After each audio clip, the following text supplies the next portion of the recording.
Prove that the function f of x is equal to 5x minus 3 is continuous at x is equal to 0, minus 3 and 5. ಮೊದಲನೇದಾಗಿ ನಾವು graph ನೋಡೋಣ. ಹಾಂ, ಇವಾಗ ಇಲ್ಲಿ ನಮ್ಮ value ಇಲ್ಲಿದೆ ನೋಡಿ, ಅರೌಂಡ್ 0. ಇದು ನಿಮ್ಮ 0 ಇನ್ಪುಟ್ಟು. ನೋಡ್ಬೋದು ಏನಾಗ್ತದೆ, ಕಂಟಿನ್ಯೂಸ್ ಇದೆ. -3 ಅಂತ ಹೇಳಿದ್ರೆ ಕೆಳಗೆ ಹೋಗುತ್ತೆ, ಇಲ್ಲೆಲ್ಲ ಬರುತ್ತೆ ಇಲ್ಲಿ. ಸೊ ಇಲ್ಲಿ ಕೂಡ ನೋಡ್ಬೋದು, ಇಲ್ಲಿ ನೋಡಿ ಇಲ್ಲಿ ಅಲ್ವಾ, -3 ಇಟ್ ಈಸ್ ಕಂಟಿನ್ಯೂಸ್. +5 ಅಂತ ಹೇಳಿದ್ರೆ ಮೇಲ್ಗಡೆ 15, 25, 22, ಹಾಂ ಸರಿ ಇದೆ ನೋಡಿ, 5 ಬಂತು ನೋಡಿ, ಇಲ್ಲೂ ಕೂಡ ಕಂಟಿನ್ಯೂಸ್. ಸರಿನಾ? ಸೊ ಇದನ್ನು ನಾವು ಒಂದು ಆನ್ಸರ್ ಮುಖಾಂತರ ತಿಳಿಸ್ಬೇಕು. So x is equal to 0.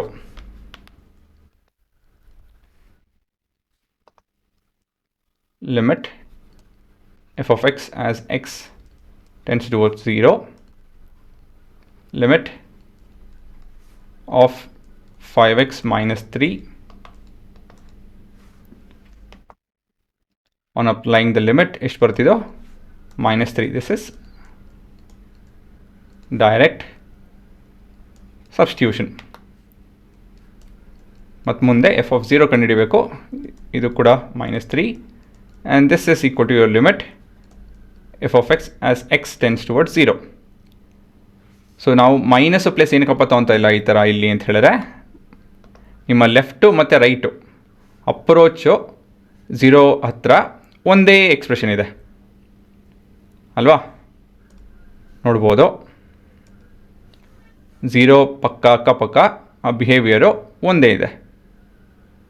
So ಏನಾಗುತ್ತಿದೋ ಆ ಬಿಹೇವಿಯರ್ ಒಂದೇ ಇರೋದ್ರಿಂದ ನಾವು ಡೈರೆಕ್ಟಾಗಿ ಈ ರೀತಿಯಲ್ಲಿ ರೆಪ್ರೆಸೆಂಟ್ ಮಾಡಿ ಮುಂದುವರಿಬೋದು. ಸೊ ಕೊನೆಯದಾಗಿ this implies f is continuous at x is equal to 0. ಇವಾಗ ನೋಡಿ, ಇದನ್ನೇ ನಾನು ಇವಾಗ ಕಾಪಿ ಪೇಸ್ಟ್, ಯಾಕಂತ ಹೇಳಿದ್ರೆ ಇನ್ನೇನಿಲ್ಲ ಉತ್ತರ. So case x is equal to -3 ಬರುತ್ತೆ, ವಿ ಆರ್ ಅಪ್ರೋಚಿಂಗ್ -3. ಈ ವ್ಯಾಲ್ಯೂ ಬೇರೆದು ಬರುತ್ತೆ, ಇದು ಬೇರೆದು ಬರುತ್ತೆ, ಮತ್ತು ಇದು ಚೇಂಜ್ ಮಾಡ್ಕೊಬೇಕು, ಇದೊಂದು ಬದಲಾಯಿಸಬೇಕು, ಇದೊಂದು ಬದಲಾಯಿಸಿದ್ರೆ ಆಯ್ತು ಅಷ್ಟೇ. ಸೊ ಇಲ್ಲಿ -3 ಇಲ್ಲಿ -15 -18 ಅಲ್ವಾ. ಸೊ -3 -18 -3 ಆ್ಯಂಡ್ -3 ಅಷ್ಟೇ, ಸರಿನಾ? ಸೊ ಇದು ಕೂಡ ನೋಡಿದ್ರಿ ನೀವು, ಇಲ್ಲಿ 18 ಅಂತ ಹೇಳಿ ಇಲ್ಲಿ ಬರುತ್ತೆ, ಇಲ್ಲಿ ನೋಡಿ ಇಲ್ಲಿ -3 ಬಂತಲ್ವಾ. So it is continuous and it is 18. So ಇದೇ ರೀತಿಯಲ್ಲಿ 5 ಕೂಡ ಅಷ್ಟೇ,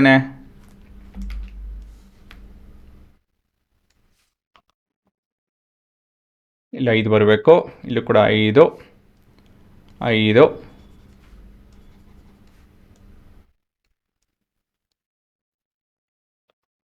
ಹಾಂ 5 ಟೆಂಡಿಂಗ್ ಟುವರ್ಡ್ಸ್ 5 ಮತ್ತಿದು 25, 22, 5 ಹಾಕಿದ್ರೆ ಇಲ್ಲಿ 22 ಬರುತ್ತೆ, which is same as this, and your answer is ಅದೇನೇ, ಏನು ವ್ಯತ್ಯಾಸ ಇಲ್ಲ ನೋಡಿ ಅಲ್ವಾ. ನೋಡ್ಕೊಂಬಿಟ್ರು.